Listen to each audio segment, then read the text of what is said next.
All right, now that Brett Kavanaugh is on the Supreme Court, he got confirmed just a little while ago, about uh, around an hour ago. 50 to 48 was the vote.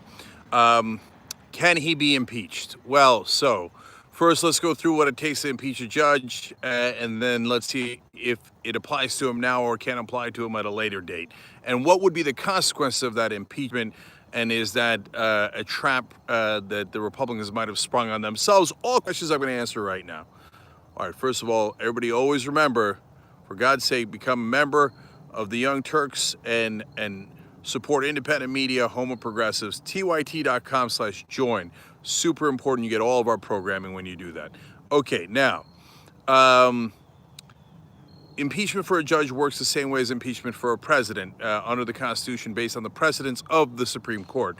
So they're considered civil officers by the Constitution, and hence the impeachment proceedings apply to them just as it would to someone in the executive branch. That means you need just a bare majority of the House to vote for impeachment. That would be the beginning of the process.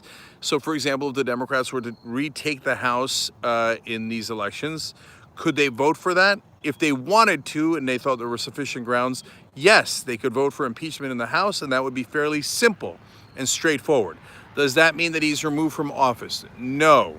Voting for impeachment in the House means that you go to a trial in the Senate, and you have to be convicted in the Senate to be removed from office. So you can be impeached and not removed, which of course happened to Bill Clinton and several other people. So what do you need to remove someone in the Senate? Well, 2/3 of the Senate has to vote yes on removal, 67 senators. Now, let's do the math on that. Right now, they saw the available evidence, and 50 senators voted for Kavanaugh to get onto the Supreme Court.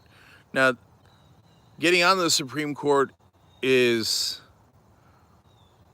a standard that is easier to meet. Impeachment is a standard that is harder to meet.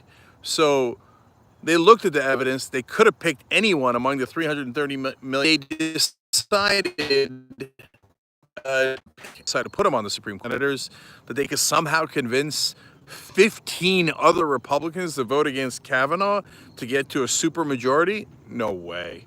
So that's not, if the situation remains as it is, that's not going to happen, okay? So then the question is, can new information come out that would change the minds of those Republican senators that you would need for a removal from office if the impeachment proceedings moved on to the Senate, okay? So, well, that is an obvious answer. It depends.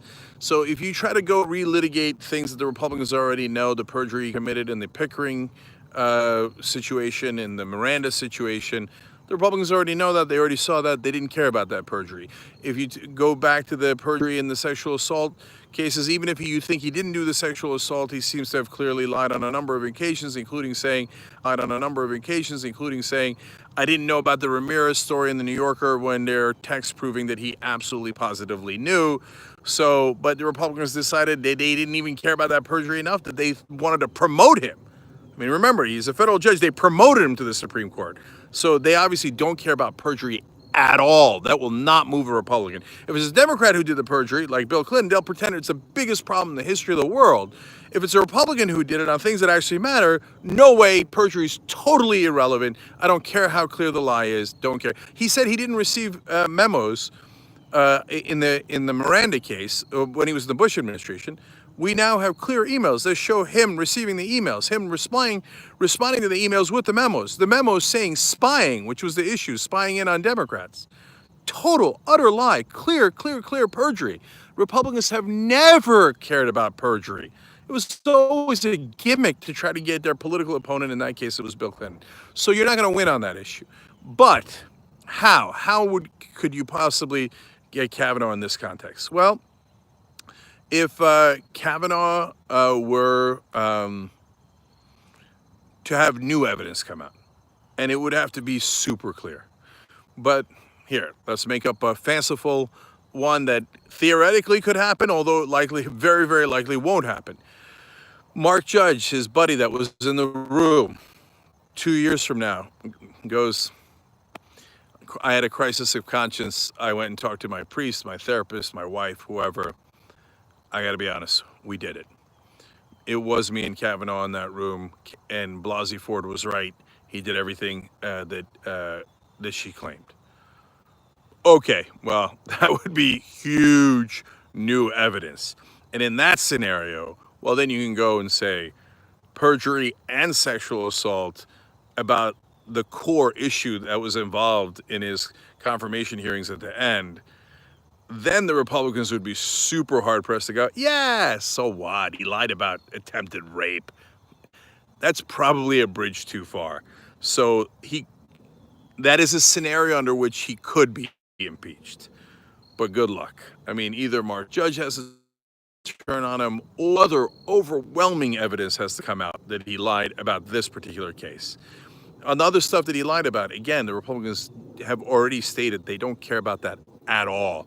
You can show that, prove that lie 1,000 times.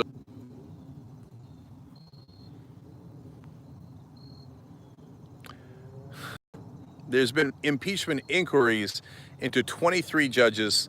13 have been impeached by the House, and only 8 have been removed from office entirely. And among the charges were bribery, and yes, doing sexual impropriety in an office, which there was obstruction of justice on. Well, that one kind of matches a little bit. And yes, people have been impeached on perjury. Now, just because they were, but remember, a lot of those guys, the 8 that were actually impeached and then thrown out of, removed from office by the Senate with 2/3 vote, a lot of them had already had criminal convictions. Not all of them, but several of them. Several of them got impeached 2-3 years later after their criminal convictions. So it's a very high bar. And it's not like the vote we just had. Not like the vote we just had. That was a close call. An impeachment would be inordinately difficult. So that's the reality. That now, super last thing. Okay, well, it would be difficult. But if for whatever reason they got that overwhelming evidence and they impeached Kavanaugh and there's a Democratic president, well then, oops. The Republicans, by being obstinate and not just picking any other conservative in the country to be a Supreme Court justice, but insisting that it's this guy, would have actually screwed themselves over. And instead of having a conservative be on the court for 30 or 40 years, he'd only be on the court for however many years until you got this new evidence. Whether it's 6 months, 3 years, no one knows. Again, that is unlikely, but if that were to happen, then the Republicans have made a terrible, terrible mistake. And by the way, you could also argue that they made a terrible mistake in terms of the elections, because this is going to energize more people to vote against them, and especially female voters, which they were already losing by 25 points, a margin previously unheard of, unimaginable, right? They just made that worse. And then the final mistake is putting a guy on the Supreme Court that clearly has committed perjury a great number of times, and might have done a terrible sexual assault. That would also be problematic if you were a human being and cared about that type of stuff. But as Susan Collins and others have shown, they don't really care. And that is the Republican Party.